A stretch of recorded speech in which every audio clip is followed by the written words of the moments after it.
Mucho se ha escrito sobre el español de América, sobre sus orígenes e influencias, pero es necesario profundizar en el viaje de esas palabras.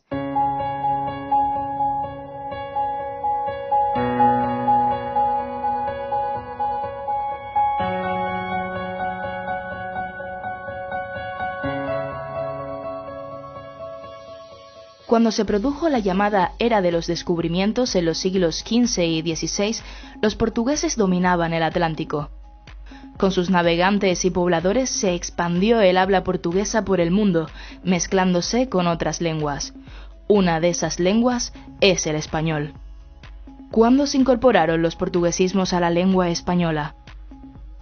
El Grupo de Investigación Lexicografía e Historia de la Universidad de La Laguna investiga la incorporación de los portuguesismos al español en las primeras etapas de la expansión atlántica. Un equipo interdisciplinar de especialistas en historia y filología transcribe y analiza cientos de documentos originales producidos en los siglos XVI y XVII en Canarias.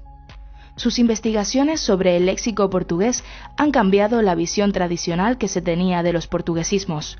Han rescatado voces asociadas al lenguaje marinero, como balde, bichero o virar, vocablos de nuestra fauna, como los burgados o pejes, palabras relacionadas con los usos cotidianos, como tupir o entullar, o voces procedentes de la industria azucarera, como zafra o soca. Ahora sabemos que esas palabras no se incorporaron directamente al habla española en América, sino que primero lo hicieron en Canarias.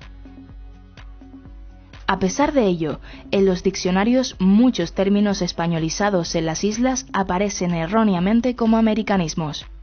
Por ejemplo, el término rapadura aparece erróneamente en los diccionarios españoles como un americanismo del siglo XVIII. En Canarias lo hemos documentado desde 1519. El bagazo, término que refiere al desperdicio de la caña de azúcar después de exprimida, es documentado por la Real Academia Española en 1547 en Puerto Rico, a pesar de que en Canarias lo encontramos ya en 1505.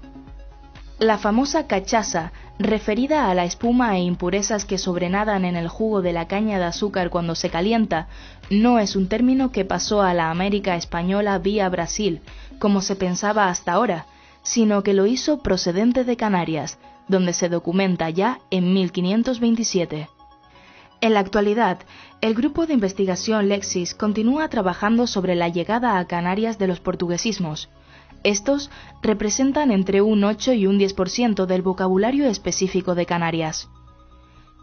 El portugués es el origen de cientos de expresiones tan cotidianas en el habla canaria como picar el ojo, ripiarse ante una sensación desagradable, tomar una bebida aguachenta o no tener papas en la lengua. Y aunque no todas esas voces son exclusivas del archipiélago, su empleo habitual en el habla de los emigrantes isleños contribuyó a su arraigo y expansión en América. Unas palabras que cientos de años después continúan viajando por todo el mundo como testimonio de nuestro bagaje cultural y de nuestro patrimonio lingüístico.